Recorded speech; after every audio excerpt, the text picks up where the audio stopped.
আপনার নদী পথ চারি সাইড নদী।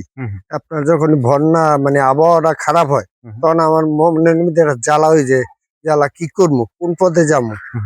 যে বিষ কয়েন্টে পানি ছুটি আসে, দেখা গেছে আমরা সাইকেলে আসে, ওই সাইকেল ওই ভাঙ্গা চূড়া, ওই যে সাইকেলটা চিনে ওটা ভাঙ্গা চূড়া, ওটা হ্যাঁ ওটা 8টা ফাটলো। হ্যাঁ ডাইন সাইডে ওটা কোনো আপনার নিচে পিলার নেই, মানে শুধু হালকা 2 ফুট।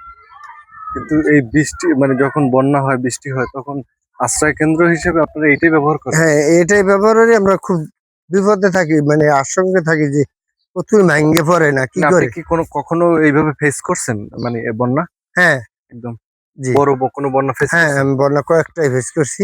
হ্যাঁ তাদের এই সময় খুব মানে ভয়তে থাকি, যেহেতু লাইফ লাইফ জ্যাকেট বলতে ওই কন্ঠিল আছে না, কন্ঠিল নিয়ে আমরা অনেক সময় দাঁড়াই থাকি। একসাথে আসতে পারেন না, একসাথে না, ওগুলা আপনার দেখা গেছে এখানে পাড়াই দিতে হয়, কিংবা অনেক সময় থাকলে অনেক বাচ্চা মারাও গেছে, অনেক বাচ্চা মারা গেছে। আপনার এই কিছু আপনার আমফানাটা বন্যা ছিল ওই সময় আর কি, ওই সাইডে পানি আসছে, এই পানির স্রোতে এরা আশা ধরছে সাইকেল হলে, সেখান থেকে আপনার ওই পানির স্রোতে তার বাসায় নিয়ে গেছে, আর তারে পাওয়া যায় না। পরে 1 দিন পর তার লাশ পাওয়া গেছে।